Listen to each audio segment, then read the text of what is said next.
Pastel Epi batılı, FTB Trino batılı. Bu batıllar qızıl dövr yaratmadılar. Azərbaycan repinin qızıl dövrü hansı dövrdür? Mənə görə iki dövr olub. Elşad Xose və Hüseyn Dəryanın batılı, müasir dillə desək, bu birinci qızıl dövrdür. İkinci qızıl dövr isə pandemiyadan 3 il bura və pandemiyadan 3 il sonra 2017-2023 hardasa belə. Orada kimlərə görə? Kəllə-kəlləyə batılı, Kombat batılı, Pastor Tibu batılı, çıxan albomlar. Даже 2017 yoxdur, 2015-dən götürək. Çoxları indi deyir ki, bəs Host tək idi. O Azrepin qızıl dövrü deyildi. Qızıl dövr deyiləndə, məsəl üçün, əgər Renesans dövründə ancaq Michelangelo olsaydı, ona heç kəs Renesans deməzdi. O unikumdur, Michelangelo. Qurtardı getdi. Əgər məsəl üçün Rusiyada da eyni bir dənə Pushkin olsaydı, heç kim deməzdi ki, aha, həmin dövr klassik dövrdür. Bir nəfərlə qızıl dövrü olmur. Bir nəfər istiqamət verir və bəlkə də Host uşaqları istiqamət verdilər ki, növbəti qızıl dövr peyda olunsun. Hər şey ola bilər. Bunu biraz araşdırmaq lazımdır əslində. Amma qızıl dövrlər bunlardır. Bir Hüseyn Dərya, Elşad Xose Dərman. Elşad Xose Dərman, Nağılbaz hamısı bir yerdədir. Mən prosta orada Elşad Xose Hüseyn Dərya kimi batıl düşdü. İki dənə qızıl dövrü, ikisi də batılla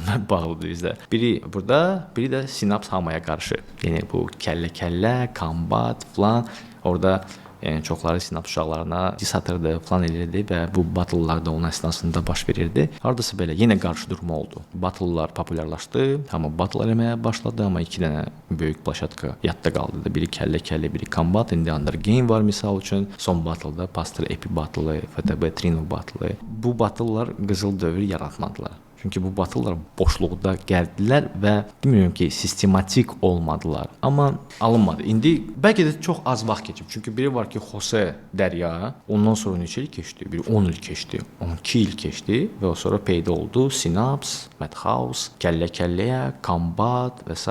və ilaxır. Bəlkə də Azərbaycan indi 12 il lazımdır ki, yəni biz yenə növbəti qızıl dövrü yaşayaq. Amma əslində belə olmamalıdır. Məsəl üçün hansısa bir sfera qızıl dövrü yaşayır və ondan sonra sfera çiçəklənir. Necə ki, Renesansdan sonra hər şey dəyişdi. Amma Azərbaycanda elə deyil. Azərbaycanda bir qızıl dövrü yaşandan sonra boşluq. Sonra təzədən qızıl dövr, sonra təzədən boşluq. Elə bir səsə zaşqal yazdırmırsan, sonra susursan. Ekvalizora baxırsan ki, burada zaşqaldır, burada susuzdur, burada zaşqal. Azərbaycan belənçi nədir? Çünki industriya yoxdur, tələbat yoxdur.